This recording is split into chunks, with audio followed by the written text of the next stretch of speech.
Today we're going to go through my method on using ChatGPT to plan a trip. We're going to plan my trip to Taiwan together so that you can get an idea of how it works.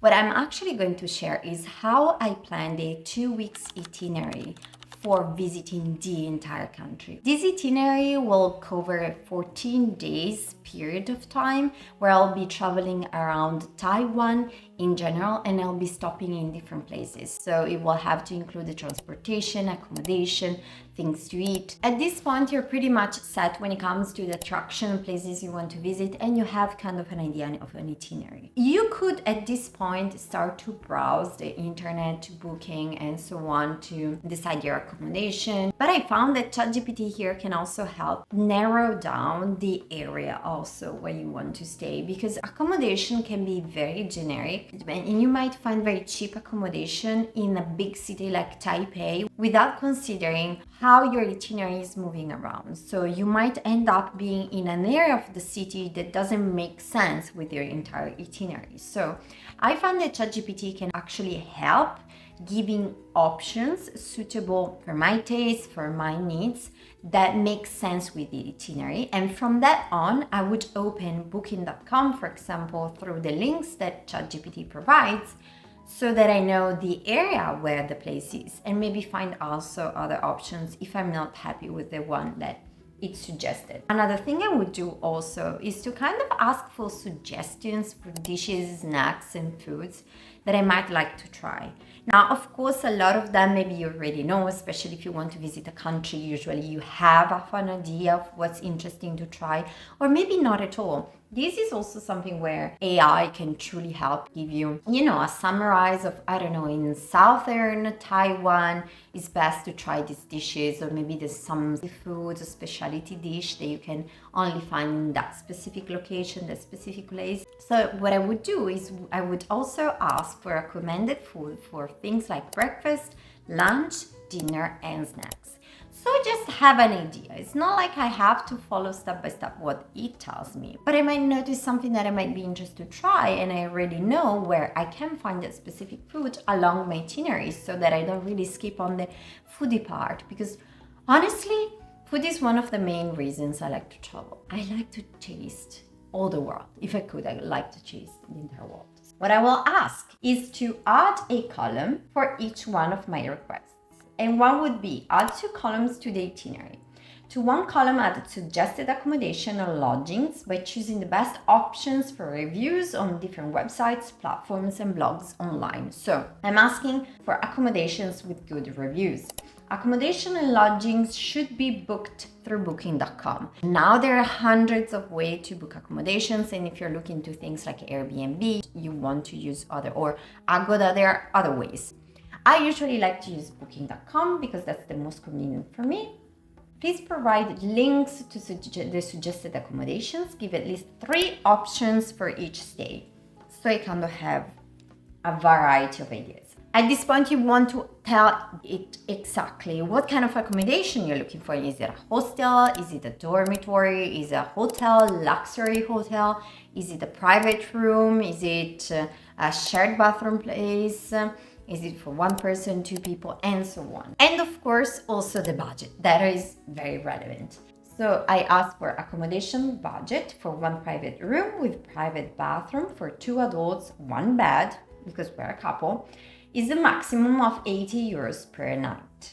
Please try to opt for each cheap options, but also find options that can include services like a spa and a gym, because I like to train also while I'm traveling, and also I like to relax. And since I've been to Japan, I just love hot baths. I just like the idea of having the opportunity to also maybe kind of, treat myself nicely. I'm on a holiday. This is my holiday part of my trip, so I can do that.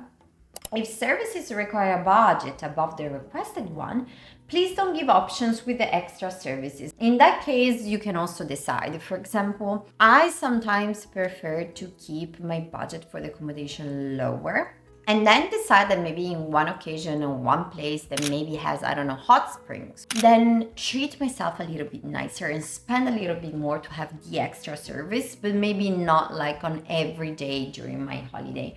And that is all up to your budget into what you want to do. As I said, I will be traveling for almost 3 months, but 2 of which I will have already the accommodation included, and it's going to be dormitory. This is my holiday. So this is my rest part of the vacation. So I think I can definitely splurge a little bit. To the second column are the suggested dishes, snacks, and other foods or beverages that are popular or suggested for that specific day spot. Use online sources like blogs and similars to give the best options. Suggest dishes for at least 3 meals plus snacks, breakfast, lunch. I like how he's thinking in Italian and it's giving me answers in English. Like, it probably doesn't understand. Why are you Italian? Why are you writing to me in English?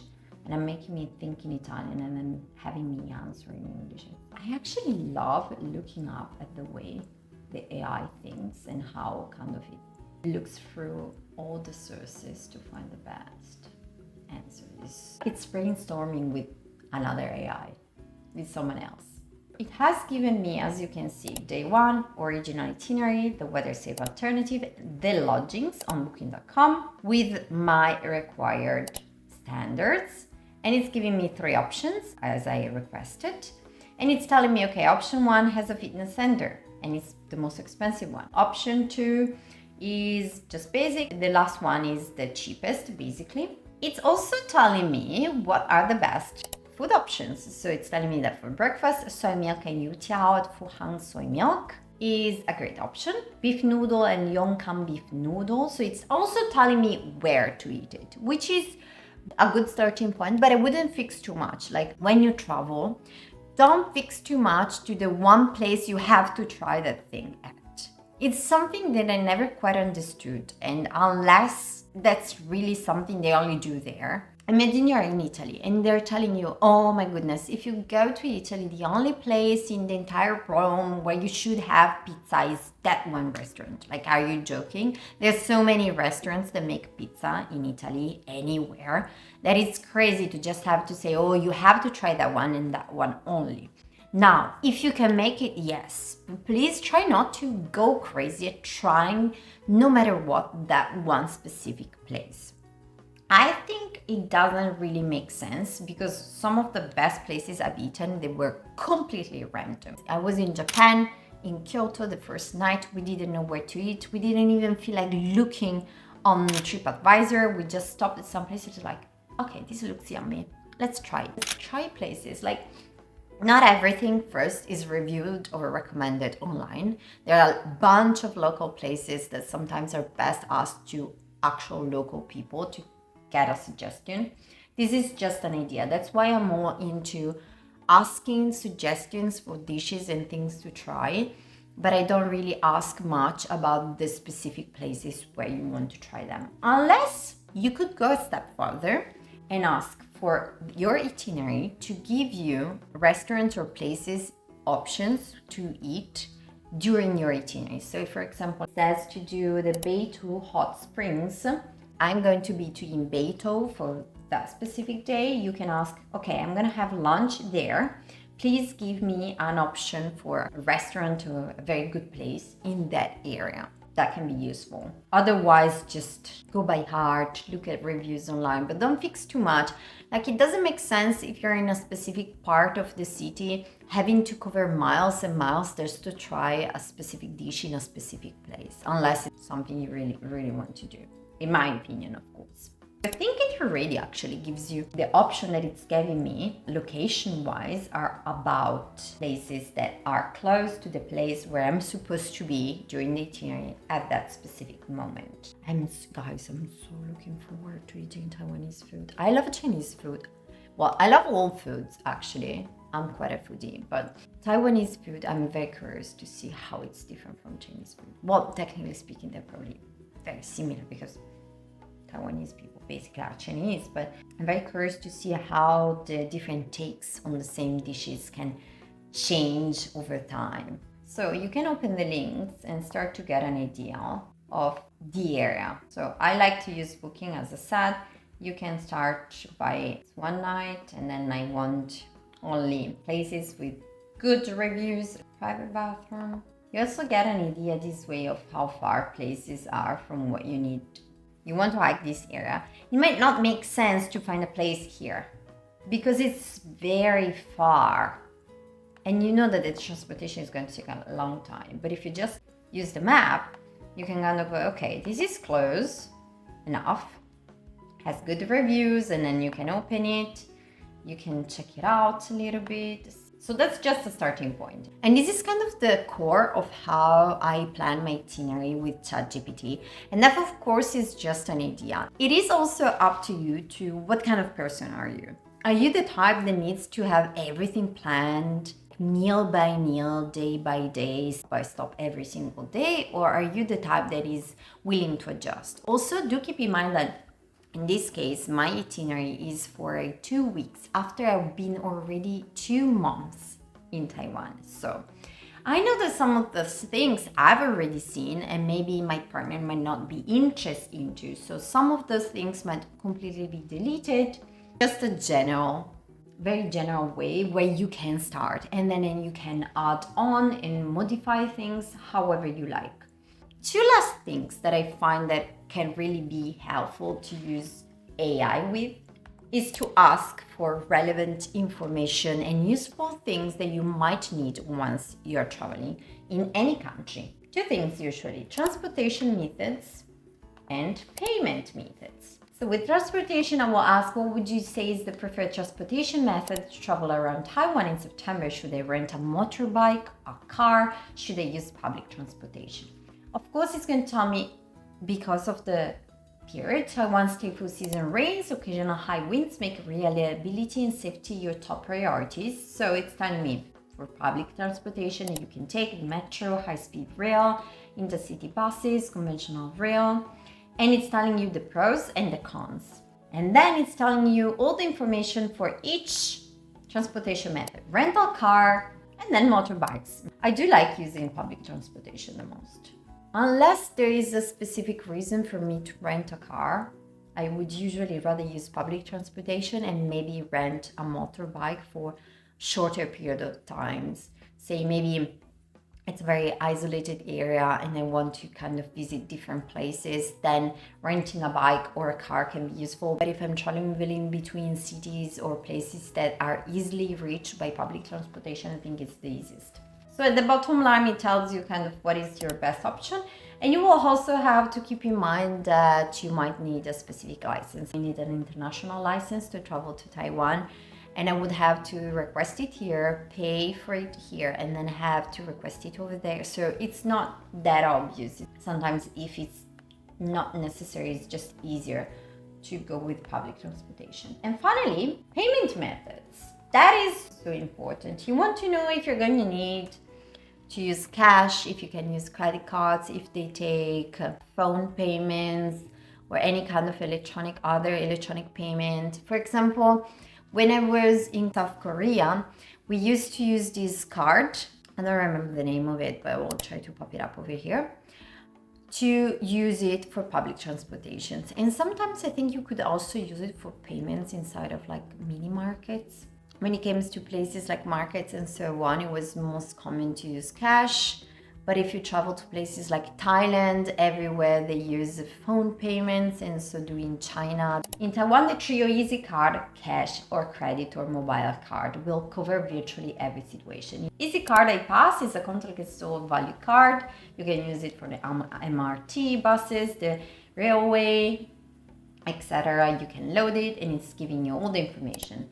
Cash is essential for small vendors, many breakfast shops, wet market stalls, rural buses, tea houses, temple donations. So always carry at least, it's telling you, 1,000 Taiwan dollars in small bills coins. That's not much. And credit debit cards, what are the ones accepted?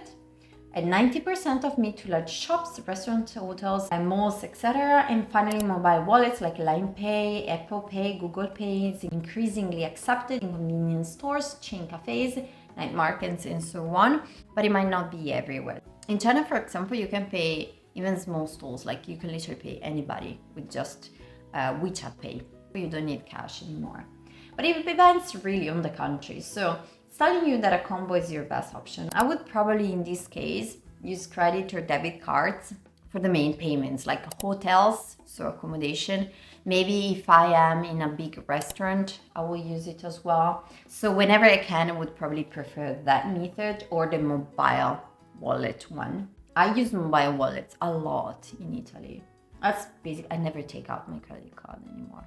And cash. Cash is still important. It's telling you that it's still used, so you should always have it with you. Now, a lot of people ask me, where is the best place to get cash whenever you travel? Your first option would be the airport, and some people might say the exchange rates are not great at the airport, but that's really not always the case. And to be honest, I'd rather be safe rather than sorry in the beginning. So just exchange maybe, I don't know, 2,000 Taiwanese dollars in this case at the airport. And yes, maybe the exchange rate is not the best, but then you can find better ones, but at least you're covered for the first part of your trip. That way you don't need to think about it, you already have it in hand. Or if you can also exchange it with your own bank before leaving the country. Some banks offer this service only for a specific currency, so maybe like Taiwanese dollars, I don't think they do. Maybe they do dollars, they do other currency, but I don't think Taiwanese dollars. I would probably exchange a little bit at the airport first, and then get an idea of how much cash I need, how much cash I actually use, and then find ATMs. So I hope this small guide on using ChatGPT to plan your perfect itinerary for your next trip was useful. Let me know if that was the case in the comments down below. If you missed out on part 1 of this video where I talked all about how to plan the perfect travel itinerary with ChatGPT, so not just the accommodation but the actual itinerary for your trip and all the best places to visit and all the different options in case of weather problems, unexpected event happens, don't forget to watch it over here. And by the way, also let me know in the comments down below how you plan your perfect trip. Do you just do it by hand? Do you use an actual guide? Or do you just browse the internet? How do you even find like the best accommodation and best deals? I'm all up to finding new tips and new advices from you guys. And I'm sure a lot of other people are as well. So don't forget to leave it in the comments down below for everybody to enjoy. And don't forget to subscribe and turn on the notification bell so you don't miss any of my future videos. I'll see you guys in our next adventure. Bye.